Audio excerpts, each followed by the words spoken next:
Good morning. Good afternoon. I We have sound, and so I think we're good. We've got about 3 minutes until we start. So, Joshua, when you're on, let's just do a sound check.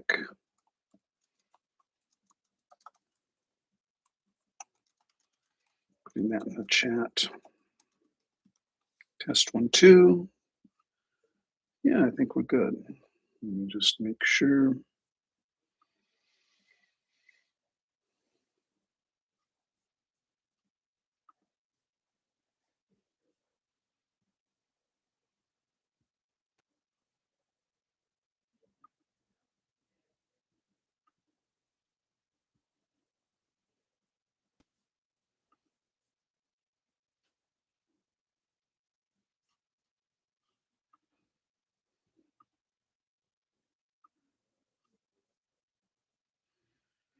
Maybe I jumped the gun a little bit, but it looks like the microphone's working.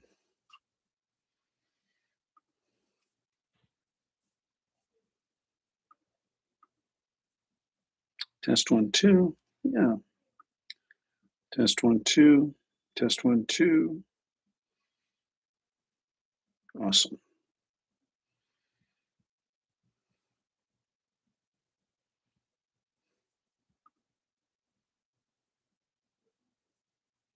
Test 1, 2. Okay. Volume's good. I love it. So today I'm going to be putting a handout. Maybe Josh, you can help me. I'm going to use the values handout. I'm going to put it in the chat right now, if I can. Can I?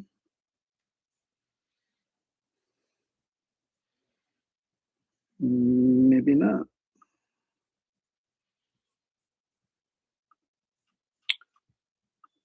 So how about if can I put it in the chat? I'm going to copy it. Upload as a document in the chat. Okay, let's just see if that works. That did not work. Upload, start a Q&A, upload as a document.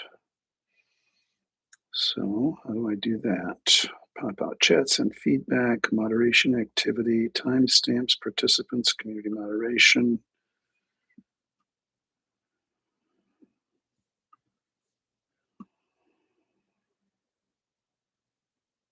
Well, okay. I don't know how to do that. So maybe we can figure out a way. What I'm going to do is I'm going to text the document to you and maybe you can send it, except I can't send it to you. I can send it to you in Slack. Good afternoon, everyone. We're working on technical details. It is 2:00. I want to share a handout with you. And I'm, coming up against my own beautiful limitations that I so admire, and so do you.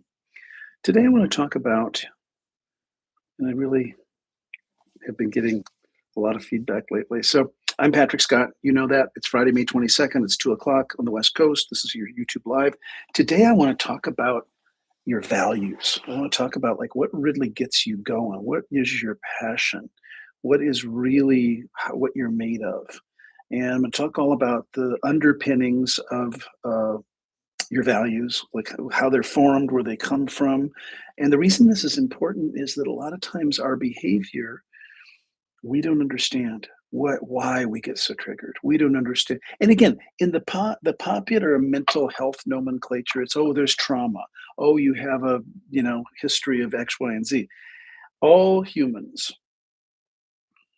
all humans, and I've worked with a lot of them, have stuff. And so it's why I'm employed. It's why I'm so busy. It's why people want answers. And today is about understanding what motivates you, what prompts you, what is the underlying energy behind your behavior, the unconscious stuff, the stuff you do when no one's looking, the stuff that just happens. Aurelia's here. Hello, welcome. I used our beautiful picture of you and I for our thumbnail today. I hope you noticed that. Such a great picture, you and I. We look so good together, really. And so, like, why do we get so pissed off? Why road rage? Why am I, are some people now this is the beauty of what makes the world go round. It's like we're all so different. We all like why are some people attracted to some things and others aren't? Why is, some people have a passion for this and other people don't? And I think it's the really the building blocks of the human condition. And so today we're going to spend, yeah, maybe up to an hour. I have it up to an hour. Um, to talk about like what drives you, what motivates you, where does it come from? Why do you care so passionately about some things and not others? Why do you get so pissed off about some things and not others? When you are supporting someone else and you can see they are so very triggered about whatever, and you don't really get it. You don't, it's like, wow, I can see that they're really pissed off. I can see that they're really outraged, and you don't get it. Why is that? What is it about humans that makes it so different from person to person? Now, we're going to talk about family of origin. We're going to talk about ethnicity and culture and race and religion and history. And we could talk about past lives if you want to. But and if you're here and you want to ask questions, certainly put it in the chat. I'm going to try to. Oh, so Josh, that texted you the handout, and I will let you know if you can try to put it in the chat. That would be great, and you can instruct me if I have to make you co-host like we do on Zoom or whatever, because I want to share this handout with you. Now, if you're listening to the recording or watching the recording, and you would like to get a copy of this handout for your own homework, just let the office know. Just let Michelle in the office know. That's info@drpatrickscott.com, and we'd be happy to send you this worksheet. I've used it for 20 years. And it's basically just a values clarification exercise. Now, if you're an NLP practitioner, you've done a version of this in prac, maybe in master prac. I don't think we do it in prac, but you've done a version of it. This is what I use with clients to help them get at like what is driving some of this stuff. So let's talk about it. You hear a lot in the popular press and the popular culture about values. My values, your values. This is incongruent with my values. What are your values? This is flies in the face of my values. What exactly are values? And what does that mean? And what do we talk about it? And I'm going to put some things in the chat as we talk about the criteria for a value. And for a value. Okay. So, number one, they are positive words that describe, hi, Riley Burris, that describe things we like. Now, not things like nouns. Words like success, wealth, love, respect, and so on. That come up, it did. So that's number one. Number two, they come from our family of origin.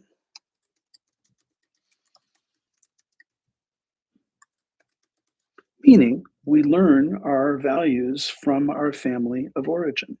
Josh is texting me in the Slack. I tried, however, it's too long to copy and paste. I don't think live, actually, you can do docs. Okay, so then what I'm going to do as homework for you with this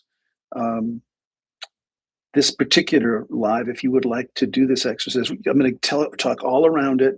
I can't apparently put it into the chat to show you. I can share my screen though. I know I can share my screen. So we'll do that when we get to that point. Thank you, Josh. Because I want you to understand how you're wired. I want you to understand this is kind of how I do things. Now, values are, so number two, they are positive word. Number two, they come from our family of origin. Number three, as young adults between 18 and 25, we choose our own values. This is important. Values are freely chosen. No one can make you have a value if you don't have it. Now, you may have gone to do a job, and I work in healthcare. So a lot of hospitals, where's my badge? So a lot of hospitals, I'm in a clinic and it's, this is my badge. Now you'll go to a hospital and you'll see these. Have you ever seen like the lanyard with the all these cards and swiping things and IDs and usually one of the cards in there is our values, our corporate values, our hospital values, safety, service, integrity, success, about whatever it is. Nothing wrong with that. Now, and I remember working for Procter and Gamble years ago, and they tried to legislate values. They did a whole thing, and I helped. I tried to help. They basically said, "Look, these are our corporate values. There are 5 of them. I don't remember what they were." And they said, "If you're going to work here, you must follow these. You must align your life with these." The problem is, they were broad enough. Things like integrity and safety and service and community and stuff like that. It was. They weren't bad by definition. Words for values can't be bad, but I just remember facilitating these groups of leaders going, well, what if I have different values? Does that mean I can't work at Procter and Gamble? What if my values don't align? I said, well, these are pretty broad. Can you get behind integrity? Can you get behind community? Can you get behind, because truly, now there's 2 facets to this, and we're going to go on with these definitions because it's important you understand. You hear that word thrown out all the time. It's important you understand what a value is, what it means to you, where it comes from, when you chose it, what you have chosen, and how you live through them. And before we conclude today, I'll tell you, really some of the most powerful feedback you can get is when you believe you're living a value, let's say honesty, and someone accuses you of not being honest. You think you have a value for accountability. Someone accuses you of not being accountable. Ooh, big, big gap, as we would say, big trigger. Because again, we hold these dear. So let's just go on with the definition of what is a value. They're frequently chosen. What number are we on? We're on number 4. They are chosen from alternatives. And that's important. They come from our family of origin, meaning till we're 17, 18. And then we think psychologically that when the individuation happens, and if you follow me, you've individuated, chances are, meaning you've left home, you're not living with your parents anymore, you're in college, you're in graduate school, you are in professional work, you're married, you've gone on and you're in your adult life. And what we know that happens during that period is, and I'll give you an example. So work with a lot of highly religious people of various religions, Buddhism and Mormonism and Catholicism and Judaism and so on. And there are types of um, religious people that come from a very orthodox school, meaning that they were raised with a very orthodox, meaning very strict. Um, I have no judgment about it. I mean, we in here in Las Vegas have a very large Mormon population, Church of Latter Day Saints. I've certainly worked with a lot of Catholic people. I've worked with lots of born again Christian, fundamentalist Christian, Pentecostal Christian, Jehovah's Witnesses, and they will tell me in therapy or in groups or as students of mine. I'm pointing, of course, to the training room down the hall where I just came from, and they'll say, "Look, I grew up really strict. In fact, we had a case in group supervision today about being a very strict religious mother who's bringing the teenage daughter. Do the math, and the teenage daughter is rebelling. Like big story. This story happens all the time. And the mother, who's a single parent, is trying to force this 14-year-old into being as strict religiously as she is, as the mother is. Not going very well. And so what happens is as an adult, a young adult, usually go, you know what? There are aspects of my religion that I like. There are aspects of my religion I don't like. There are aspects of the way my family did things that I like. There are aspects I don't like. You'll see the family and Denny's, the restaurant Denny's or Applebee's or whatever, pick your restaurant, and they're doing saying grace. That was a popular thing. Now it never happened in my family, but when I would go to other families for dinner, they would say grace before a meal. They would thank God, and it was not weird at all. It was very common that families would say grace, and you'll see families even to this day in Applebee's or a restaurant, they hold hands and they thank God for the food that they're about to receive. And that's a very normal thing. Well, you as a young adult may choose not to do that behavior. That doesn't mean that you're violating, well, the transition is your parents may think you're violating the values of the family, but really you're just choosing your own version of faith or devotion or religion or spirituality.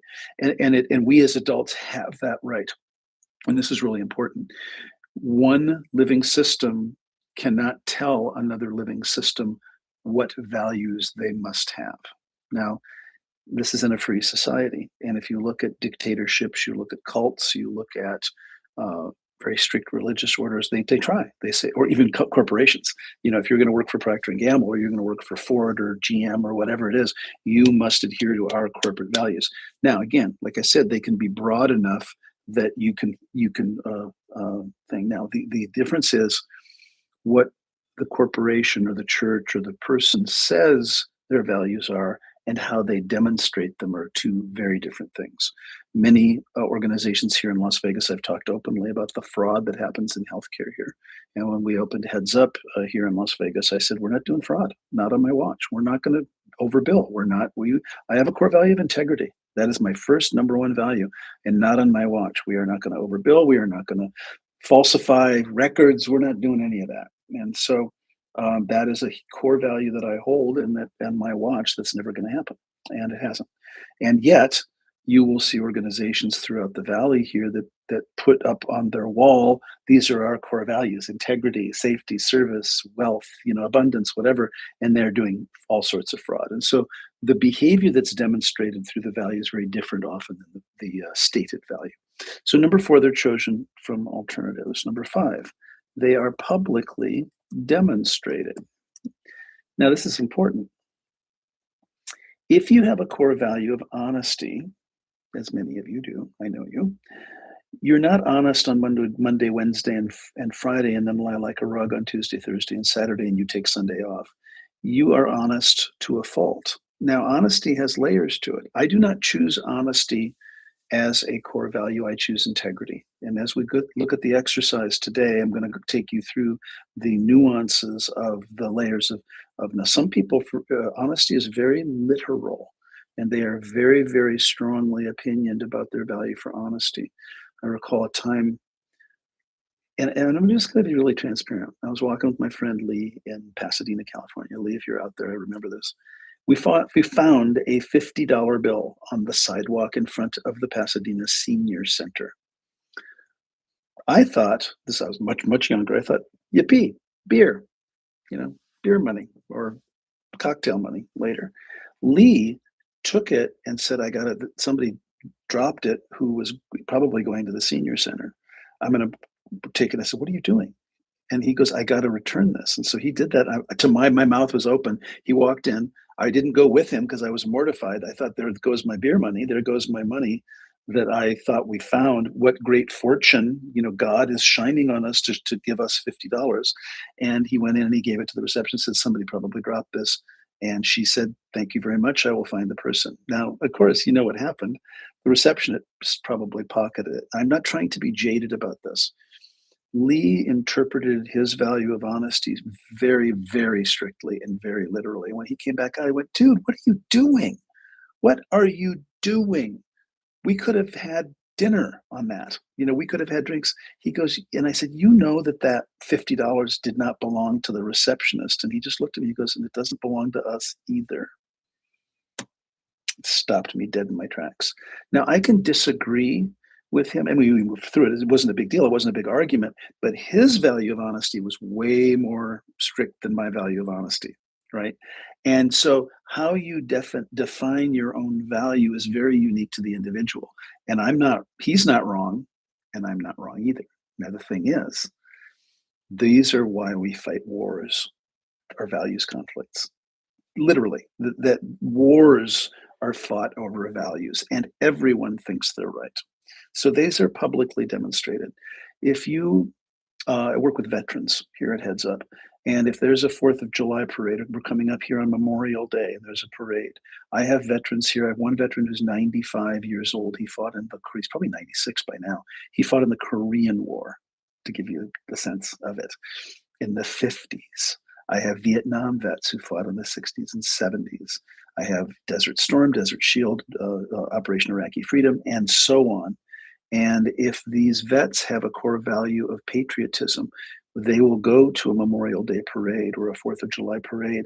And even if they're in a wheelchair, when the American flag goes by, they will stand up and salute, even if they can't walk, because of their core value for patriotism. Now, I don't have a core value of patriotism. It doesn't mean I'm not patriotic. It doesn't mean I don't love this country. But when I talk to you today about examining your core values, we're going to limit it to 8 words, because you can't be core intensely devoted and demonstrated to everything, right? You can only commit to a few things. I'm very patriotic. I get teary at the Star Spangled Banner when Charlie Puth did it at the Super Bowl, right? I mean, I can be very moved, but I wouldn't choose patriotism as a value. But many of my veterans do, and they will demonstrate it every day, all day. They're the ones that have the American flag. They're all over the place, and they bumper stickers. They wear their hats with their unit on it, and they're just extremely proud. And I love that. I think that's really great. And so your value must be for it to qualify as a value. It must be publicly demonstrated. It's not something that it's the thing you do when no one's looking. That's what it is. It's the stuff that keeps you awake at night. It's the stuff you wake up at night and go, "Oh, holy crap." We'll get more into some of the nuances in a minute. Okay, so that's number 5. Number 6. Sorry, number 6. Freely chosen and publicly demonstrated, and demonstrated consistently. Not situational.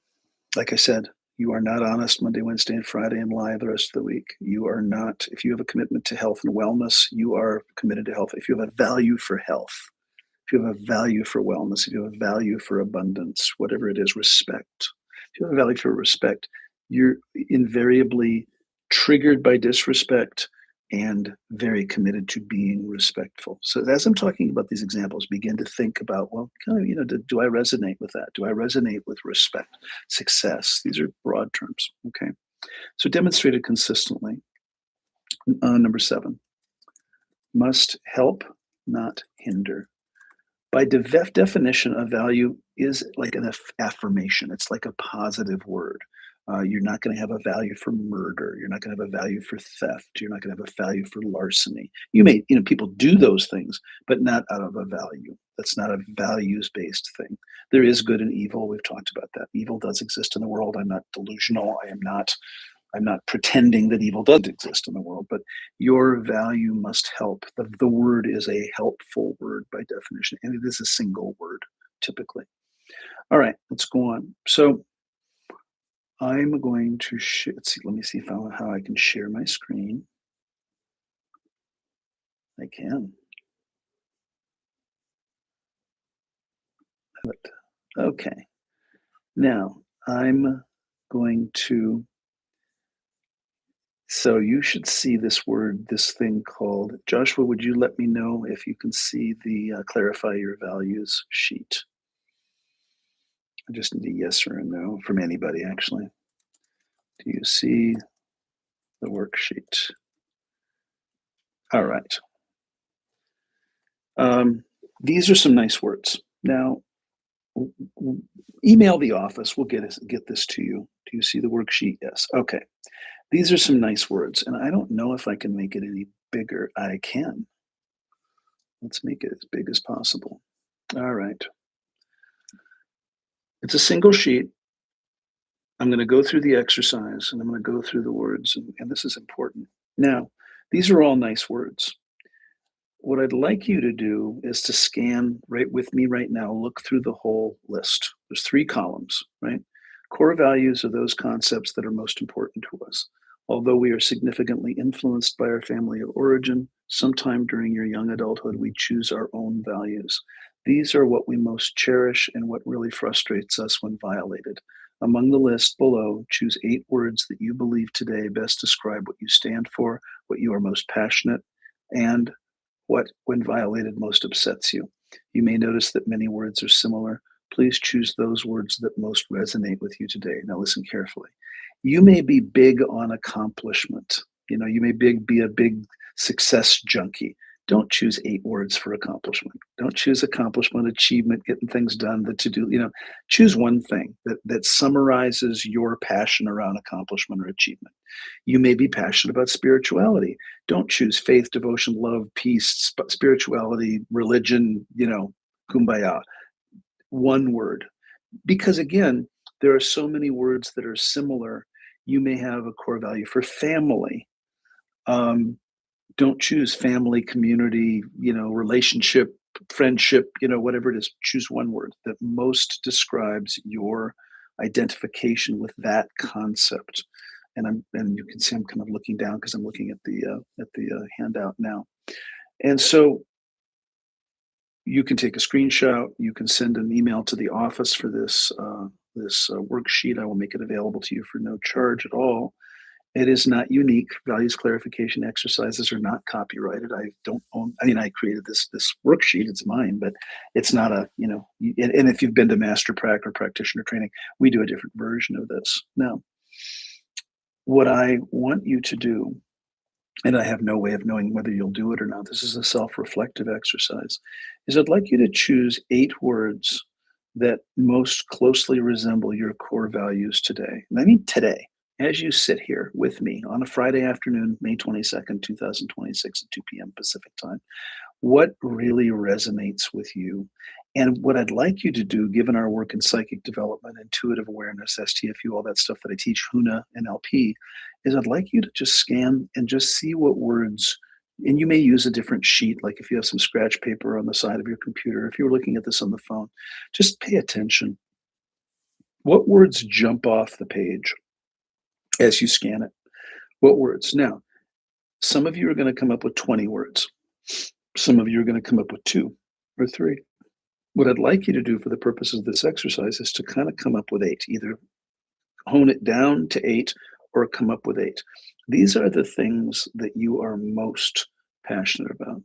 Now, I'm going to do mine, and what I'm going to do is just do the exercise for you. I've done my values repeatedly. One thing I want to make note of today is your values, once you've chosen them as a young adult, don't appreciably change over the course of the adult lifespan. Now, listen carefully. They do evolve. For example, when I was a teenager and I was coming up and I was, of an alternative lifestyle, I didn't choose family because I never thought family applied to me. I never thought I would have a family. I never thought I would be married. I never thought that I would, it just the way I just didn't see it at 17 or 18 or 20 that I would ever have a family. So I chose the word relationship because I am a good friend and I like relationship and I wanted to be in a relationship. And so I would choose the word relationship. Some people choose the word community. And I will tell you statistically, in all of the work I've done for the last 40 years, family is the number one value that comes up consistently. And I've done this exercise all over the world on every continent except Antarctica. And so family is the number one value. So if family is really important to you, pick it. And it often is the number one value that comes up. Let's look at some other words here. Let me just give you mine. And I said that integrity, which is center column, center but down a little bit under innovation. Integrity is my number one value. And I'm going to tell you why. What I'd like you to do as a result of this live, we're good for time, is to choose these 8 words and then figure out what it means to you. Now, when I choose integrity, I mean other words like accountability, honesty, um, integrity like the hull of a ship, where it has good structural integrity, like strength also. That integrity means strength. It means perseverance. It means patient perseverance on the path. And that integrity for me subsumes. And if you know me, it's kind of my thing. I just really, when I feel anything like a lack of integrity, it does bother me when I either have been accused of lacking integrity or that is very triggering for me, or when I see it. And I tend to be pretty literal about it. Like when people, like an example, and I've used this example in other venues. In the last 6 months, we've had 8 graduate students blow us off for internships. Now, what I mean by that is that they have done the interview, they've agreed to come here to the clinic, we've done their paperwork, their credentialing, we have a start date for them, and they're on my schedule to say, the week of May 22nd, you're starting your practicum or graduate work or internship at Heads Up in Las Vegas. And I've had 8 students in the last 6 months blow that off. Now, listen carefully. I don't mean the interview. I mean, they've passed the interview. We've offered them a position. They've accepted the position. We, st- we, we have to do this way in advance. And 8 of them in the last 6 months have not shown up. And when I've reached out, now they don't tell me they're not showing up. I've reached out, or one of our administrators here that has reached out, and they say some version of, I forgot, I found a different placement, I dropped out of school, life happened, I'm not coming. Let me just think of some of the other things I've heard. Not now. Put me into another month in the future. I can't do it now. And then several have just ghosted us, where we reach out, I reach out, our administrative director reaches out, another fellow student reaches out to say what's going on. We were expecting you this week here at Heads Up to start, and they just ghost. They just don't, no response, no reply, no nothing. And so my core value of integrity, now listen, watch me. I can't believe it. I literally can't imagine doing that. I can't imagine signing up for something, making a commitment, doing all the work of the interview and the paperwork and the credentialing, and then blowing it off. Now, I'm not even angry about it. I'm surprised. I'm shocked. Like I can't even imagine that, right? Had a person a couple weeks ago no show for their Zoom interview. It was an intern, and we had a Zoom interview set, and the person was on no call, no show, meaning just blew it off, didn't show. So I'm starting to change my behavior around what I do with students here at Heads Up based on some what I'm seeing, the patterns and trends and themes I'm seeing. So I sought consultation with some of the graduate students here. I said, I just don't know what this pattern is. I don't understand it. I truly don't you listen to me. I'm not trying to be difficult. This is how you know it's a core value. You would never, if you have a core value of commitment, accountability, integrity, whatever it is, however you define it, you can't even imagine. And that's how you know it's a value.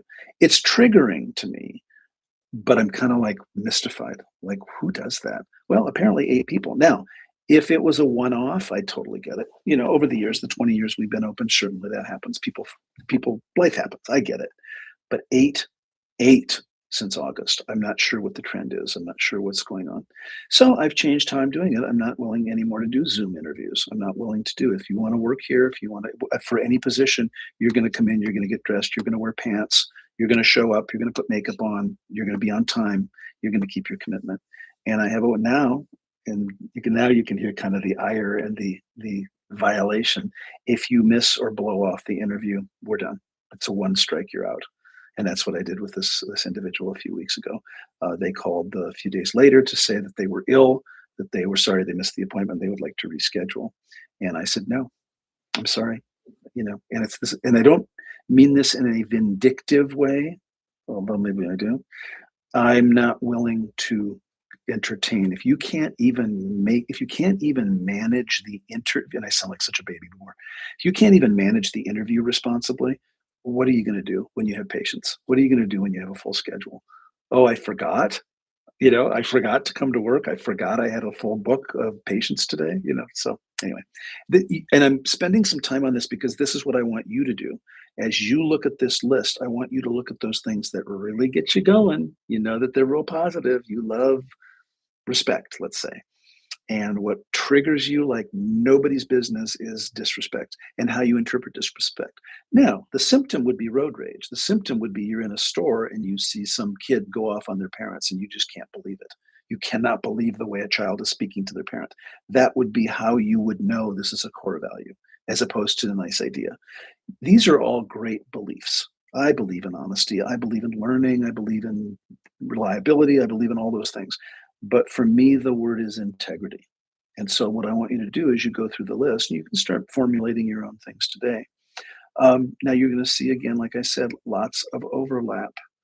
Please don't choose 8 words for spirituality. Don't choose 8 words for learning, 8 words for control, 8 words for, wealth. Choose one, pick one. I narrowed it down from you heard me about relationship, community, and I came up on family. I do now have a core value of family because I have a big family and I have a lovely family and I believe in family and I'm big, but I didn't feel like I qualified for that value when I was 17 or 18. So take a look. I'll give you another minute to look and start seeing what words jump off the page. And now understand if you're putting stuff in the chat, I can't see that currently. So be patient with me while I'm, oh wait, yes, I can. I have to, here, let's go. Okay. Family, holistic therapist coach says family, health, honesty, humor, love, peace, reciprocity, wisdom. Awesome. Your GERD must be so strong. I think she means my grid. Oh, she does mean my grid. Okay. All right. And so if you want to put them in, now let me look at holistic therapy coach, family, health, honesty, humor, love, peace, reciprocity, wisdom. Excellent. Now I'll give you a minute if you want to put any of you that are on the call right now, if you want to put anything in the chat. What I'd have you to start also looking at is, do any of them conflict with each other?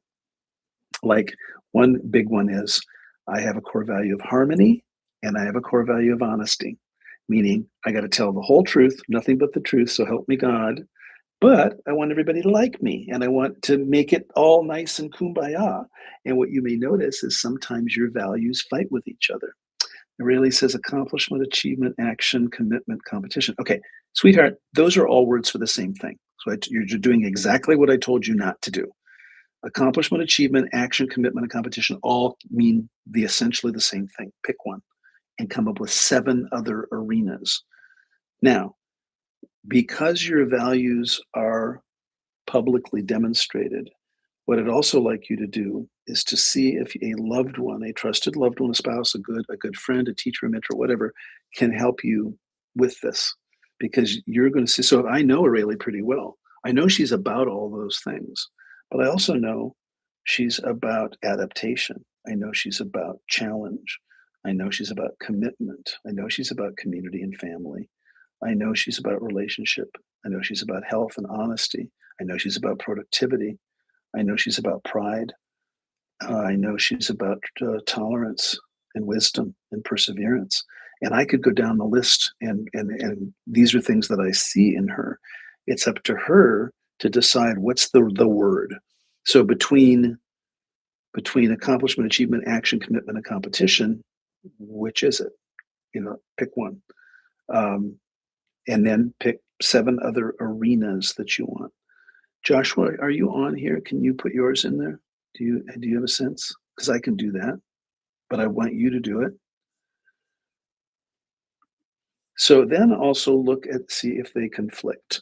That you have a core value of honesty, you have a core value of harmony, you have a core value of independence, autonomy, but you have a core value of togetherness and family and being with, and so kind of look at that, because if you have a core value of independence and I got to do it my way and I got to do it myself, but then you also have a core value of family and love and devotion and kumbaya, you could feel at odds sometimes, wanting to be independent and autonomous and then also wanting to be part of a group and belong. And so she says, action is the word, and that makes sense. That absolutely makes sense. You are, more than many people I know, a person of action. You get shit done. You take no prisoners, man. And you do it with enthusiasm and excitement, and you, man, you pull out all the stops. It's really, really wonderful to see. And so, yeah, action. So now your task is 7 other arenas. Not today, but just over the next few weeks. I'll be seeing you in June in San Diego. I'd love to hear more about this. Now, this is a intent. I know we only have an hour today. This is a soul searching exercise. This is not a quick fix. This is a very soul searching exercise. Now, if I share with you my current list, certainly integrity is number one, because what I would have you do, and you can watch the recording of this to kind of get some refreshers on how to do this, is pick the 7 words or pick 20 words, hone it down to 8, right? Then rank them in order of preference.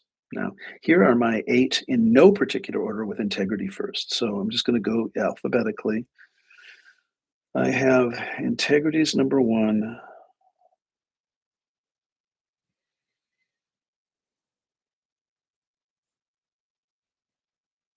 Well, excellence is number 2.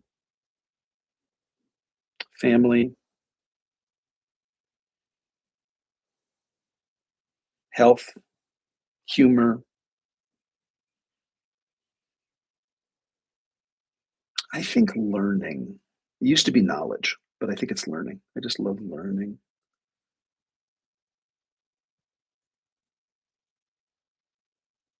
Spirituality,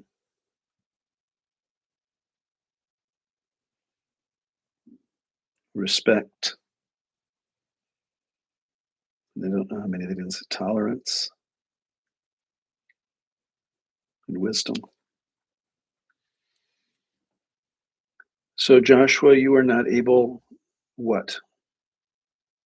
You are not able to see it. You're not able to do it. Are you multitasking? You may be. So, Aurelie says action, fairness, integrity, opportunity, excitement, support, tradition. Very good. Very good. That's awesome. And so I don't know whether I had 8 or 9 or 10 or whatever, but those are the words that today pop off the page. Now, as I said, you can play with this and tweak it. They're not hard and fast. And like I said, you may look at your family of origin and go, oh, wow, hardcore religion or hardcore anything, right? And you may have taken a thread of that hardcore interpretation of the value and um, do it differently. And this is the part. You may get heat from your family that you don't do it the way they did it. You don't pray the way they did. You don't do your relationships the way they did. You don't do anything the way they did. And that's kind of why I'm employed. It's why I have a big, very busy practice, is because I have families coming in and our daughter, our son is not doing it the right way. They're off gallivanting and not doing their values the way they should. That's the stuff of life, and that's the stuff of families. Rest assured that you are not broken, and that you can blame me. You can say, look, I did a values clarification exercise with Dr. Scott, or Kumu Patrick, if you will. And he says I'm not wrong. I wish you the best with that, because understand that just like I can't even imagine somebody blowing off an internship, I I I just can't even imagine it. Your family can't imagine why you're not doing it the way they did it, because they raised you right and they taught you the right way to do religion or spirituality or family or relationship or patriotism or whatever it is. And understand that from every person's point of view, they're right. Everyone thinks they're right about this stuff. And so I even recall a couple years ago, and I'm using professional examples. I had put some ads in the paper. Isn't that funny? Dates me on Indeed, the paper. I put ads on Indeed for therapists. I was looking to hire clinicians here, and we had a hard time. We had a lot of applicants. We got a lot of resumes, and they wouldn't respond. I would reach out, and I tried to reach out, and there was probably a dozen of them, and then we would get no response. Now, the complaint I hear in the public domain is, where are the jobs? Employers never respond. I've put in 100 applications. Nobody gets back to me. Well, here I am, an employer, And these are six-figure salaried employee in jobs, right? Or at least big five-figure jobs. And I'm thinking, I get a dozen applications and I start sending out, we'd like to set up an interview, or Michelle sets it up, or whoever that, we're trying to reach these people. And very few, like maybe one out of the 12 replied. And I just kind of scratched my head. I just really didn't understand why, that would why that would um what that was about. You apply for a job. So a few months later, I was at a continuing education conference and I met one of the applicants, and we were sitting having lunch together, and we had badges, as you do at a conference. And I recognized the name and I said, "Are you so and so? Did you?" And she says, "Oh, you're Dr. Scott from Heads Up. I think I sent you a resume." And I said, "Yeah, you did. And I've been trying to reach you. You ghosted me." "Oh, well, you know how it is." I said, "How is it? Please tell me." "Well, I get so many emails and I don't, you reached out?" And I said, "Yeah, I did several times. And Sandra reached out and Michelle reached out. And we really would have loved to have you come and work at Heads Up. And I'm real curious. You're one of many that just never responded." And she had a very cavalier sort of, "Well, I don't really answer email. I don't really look at email. I don't, we get there's so much junk and spam. I never know what's right or what's not right." And I said, "But you sent me the resume. You wouldn't think that if you got an email from me." And again, listen to my language. I'm struggling to figure out how she could do that, because I can't imagine sending my resume to an employer and then just ghosting them and not replying or not seeing them. Now, this is my shit. She's fine. She didn't want the job anyway. She was too busy. Whatever it was totally fine. You don't have to. But I can't imagine sending my resume to an employer who reaches out and asks for an interview and then just blowing it off. I think you're starting to understand this. So I want you to look at you may look at others and not understand their behavior. You may look at another person. Let's use got Aurelie. Let's use Aurelie as an example because she's a good one. Uh, Action, fairness, integrity, opportunity, excitement, support, tradition. Aurelie is a very powerful woman. She's a person of action, and again, she's getting a lot of support here on this call to say, "Yep." If you know this person and you see those words, you go, "Yep, that's her." She's demonstrating these things publicly. She demonstrates them consistently. She's old enough to have chosen them from alternatives. I happen to know her family situation and where she comes from. She's made these choices, and I don't know her family very well. I don't know her family at all. In fact, they may look at her and think she's crazy. They may look at that what she does and go, "What the, what are you doing?" And she may look at them and scratch her head because she doesn't understand. And this is understand, same family, same genetics, same bloodline. We come from the womb of our family, and we choose our values from alternatives, and we choose them, and no one can force them on us, right?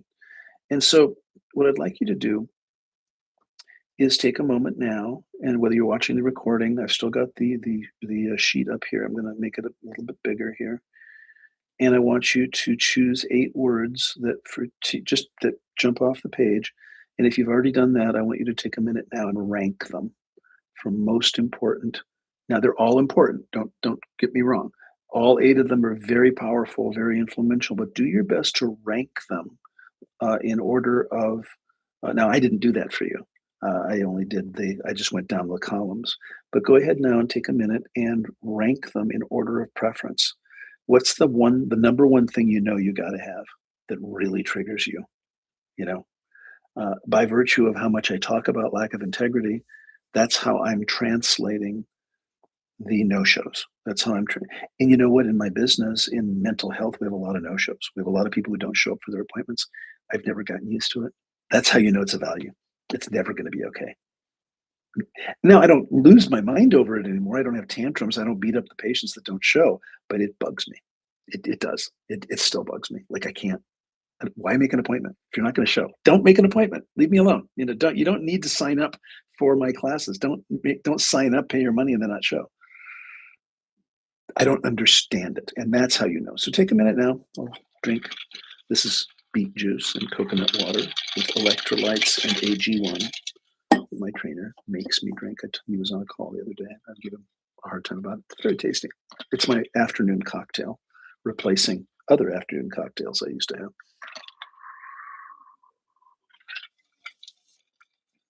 So start with the thing you gotta have, the thing that most pisses you off when you see it out there. Look for examples, road rage, people in public, that really like people's behavior. You kind of scratch your head, you just like, what's that? And you can add your own words too. If there's words here, that is just, I had a page. I wanted to make sure it was one page. I'm sure that there are other words there that I have not captured. This is not by any means an exhausting or exhaustive list.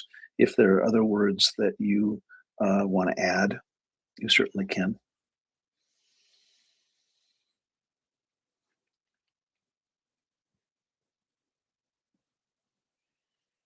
And then holistic therapist, coach, family health, honesty, humor, love, peace. Beautiful.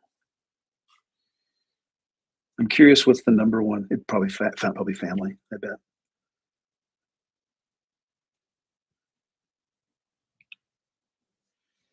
Now, coming up on, I've got 10 minutes or so.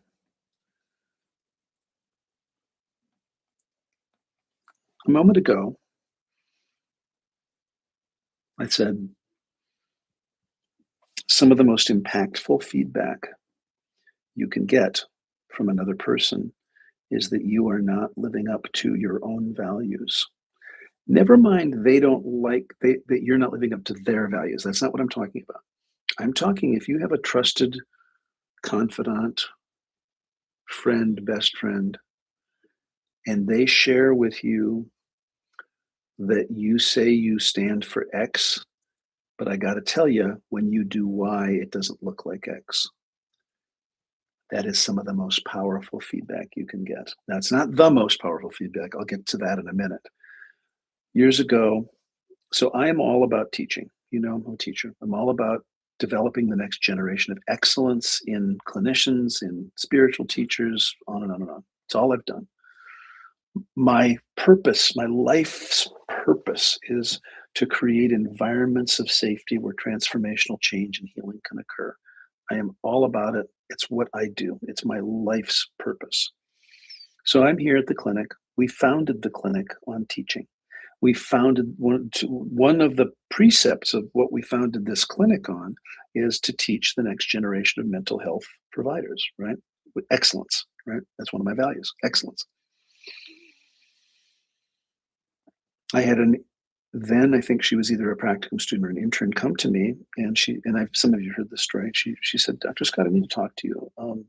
You know, I'm struggling here. I'm really struggling." I said, "Okay, what's going on?" She says, "Well, I quit my job this is Las Vegas now, and she had been working as a hostess for a nightclub, Tao, if you must know, on the Strip, and she was making great money. And she quit that job to make a lot less money to be an intern here at Heads Up, a lot less money. Now, what she liked about it was she could work days. It wasn't nights. It wasn't, all the glamour and all the, till 4 a.m, the alcohol and the partying. But she took a significant cut in pay to come here. And she was, I'm going to say, probably a year into her internship. And she sat me down and she said, I just really need to have a conversation. Um, I said, what's going on? She says, well, I used to think I wanted to be you. I used to think that I wanted to be a clinical leader, that I wanted to be a clinical director, that I wanted to follow in your footsteps and have my own agency, my own clinic, be an executive director for a low income clinic, or have some sort of a agency that really helped underprivileged people or teens or whatever. And she said, and I've watched you now for several years, and you're always tired. You're always exhausted. You just seem like you're running on fumes every day. You're here before I get here. You're here after I leave. You're always on call 24/7. And I don't want that for myself. I don't want to burn out and be so exhausted.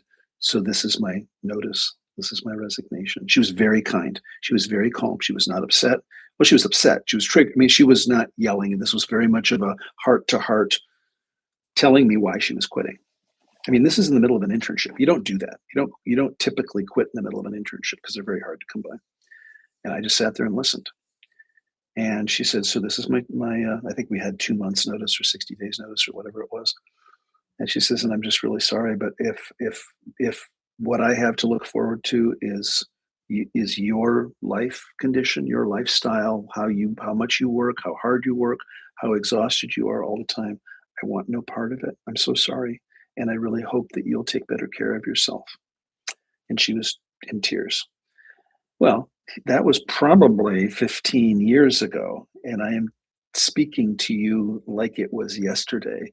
It is among the most profound and intense feedback that I have ever gotten from anyone. I remember it because how dare I say that I'm about teaching and about health and about wellness and about balance and about harmony and about and I'm circling the drain. Now, many of you know my story. I went on to get cancer and almost die, and have, I think turned that all around, and have lost weight, and I'm certainly in much better shape than I was then. But it was very provocative. So when someone gives you the feedback that you are not living up to your own values, if you can hear it, it is some of the most powerful behavior shifting. Kumu Matt tells the story about his wife, his then wife. He had just done a segment. I don't remember whether it was at Huna. I wasn't there, but he tells the story about his wife was sitting in the back of the room, Sumi, and he had just done a whole segment on health and healing and wellness and self-care. And at that time he was heavy. He would weigh about 235 pounds. And he went back to at the break, went back to the table and said, "Yeah, I thought that was pretty good." He's saying to his wife, and she said, "Are you in a place for some feedback?" And she said, "It's kind of a mixed message. You at this weight and at this size, clearly not taking care of yourself, talking to others about health and wellness." I was like, now I know Sumi, she can be tough. She can be, but she was not trying to be difficult. She was just kind of, and he still tells the story. And of course, that helped him shape. And now, if you know Kumu Matt, he's very committed to fitness. He's super good shape, very lean, works out all the time. And so I'd like you to think about that and think about the times when you've gotten that rigorous feedback. Now, I'm going to stop this share because I want to conclude today. And if you want the handout, you can. So Aurelia's there. She's done them in order. That's great. Holistic therapist coach has done it. Let me just look here. Sorry. Love, honesty, truth, knowledge, humor, health, reciprocity, family, wisdom, and peace. Awesome. That's excellent. Now, what I'd like you to do is to hang out with these. And remember, these are the things on both ends. You're passionate about them, you like them, and they really piss you off when you feel like they've been violated. So run, those of you that are on the call now, run these through that benchmark. Then seek some feedback from a trusted loved one that cares about you, a best friend, a mentor, a coach, a teacher, a family member, a spouse who can be honest with you and say, "These are my values. Is this what you see?" I had a young man that was studying with me years ago, and we had gone out for dinner, and was challenging him to do his values. And I said, "You worked with me now for a couple of years." He was working for me. I mean, he was literally an employee. And we had had some wine, and we were traveling. I was teaching a class. And I said, you know, "What are my values?" We'd never talked about it. And he did them in order, verbally, right off the top of his head, and they were right on. And he was surprised. So you are walking around demonstrating these values every day. This is what makes up what both you're so passionate and rigorous about, and what really pisses you off when you perceive they've been violated. A lot of times the people aren't intending to violate your values. It's your perception, right? I have a core value of respect. One of the things that's very triggering for me, particularly among youth, is when I see a child or an adolescent in public, like going off on their parent. Ooh. Now, I don't intervene. Don't get me wrong. I don't like. I mean, sometimes I have where I've had to because it looks like child abuse. But I'm not that person. I'm not going to get involved. But it's triggering when I see like a teenager, go off on their mom at Costco or something. I was like, oh wow, it's triggering when I see that because I would never. Again, I can't imagine disrespecting my mother like that because I would have pulled back a bloody stump. I mean, I would have been killed. And I think you all know that with those of you that had strict parents. Okay, I think that's enough for today. We have some things coming up in June, STFU and Realm Travel, June 12th, 13th, and 14th. If you are an alumni of any of those programs, we're going to be sending out an email. You can always come back to any program that we offer for 50%. These are not expensive classes, available on drpatrickscott.com. In July, sorry, we have our level 3, July 15th. Got 3 seats left for that. If you know anybody that qualifies for level 3, get them in there.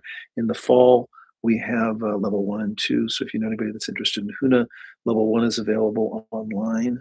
Level 2 and above are only available in person. And then Kumamat just let us know that we may be switching venues for our HUNA trainings in Hawaii, which is very exciting. So I wish you the best. Have a lovely Memorial Day weekend. Take care of yourself, and we will see you next time. Love you all.